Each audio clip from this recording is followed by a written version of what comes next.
Okay okay.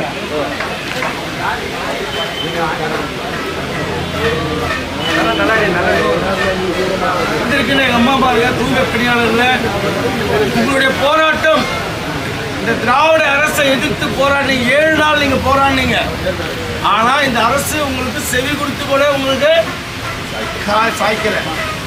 தனியார் துறை இருக்கிற ஒப்படைச்சுன்னு சொல்லி குழந்தை குட்டியோட வந்து போராடினீங்க. அதுவும் பட்டினி போராட்டம் போராடினீங்க.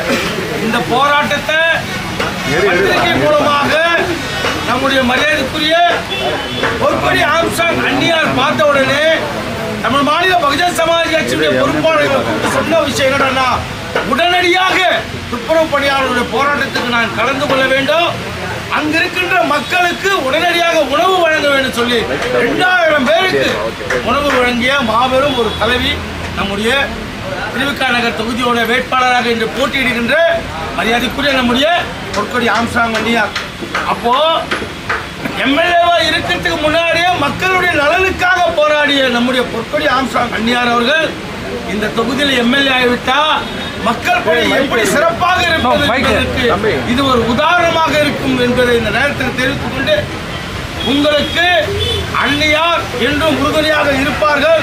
அனைத்து இந்திய அண்ணா திராவிட முன்னேற்ற கழகத்தினுடைய எடப்பாடி ஐயா ஆட்சி வந்தவுடனே நிரந்தரமான பணிகள் செய்யப்படும் என்று இந்த நேரத்தில் தெரிவித்துக் கொண்டு, உங்களுக்கான கூலி உயர்வு, உங்களுக்கான இஎஸ்ஐ பிஎஃப் எல்லாமே உங்களுக்கு கிடைக்கும் என்பதை இந்த நேரத்தில் தேர்தல் வாக்குறுதியாக உங்களுக்கு நாங்கள் அளிக்கிறோம். நன்றி.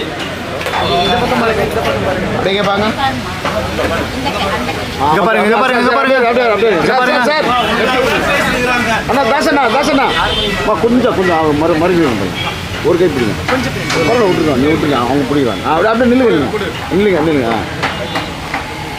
ஐயா கொஞ்சம் கேமரா வருது ஐயா.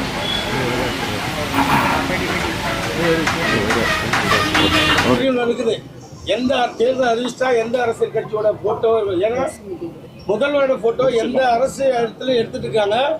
ஆனா சென்னையில குறிப்பா ஆட்டுத்தொட்டி பகுதியில் முதல்வர் மருத்துவம் அப்படின்னு சொல்லி இவரோட புகைப்படத்தை பெருசா போட்டு 3 இடத்துல இது இருக்குதுங்க. தேர்தல் நேரத்தில் சொல்லிட்டோம், நிறைய இருக்குது. இங்க பிரச்சாரம், இங்கதான் பிரச்சாரமோ, இங்கதான் பணம் பட்டோட ஆகுதுன்னு அங்க இருக்கிற மக்கள் ஓப்பனா சொல்றாங்க.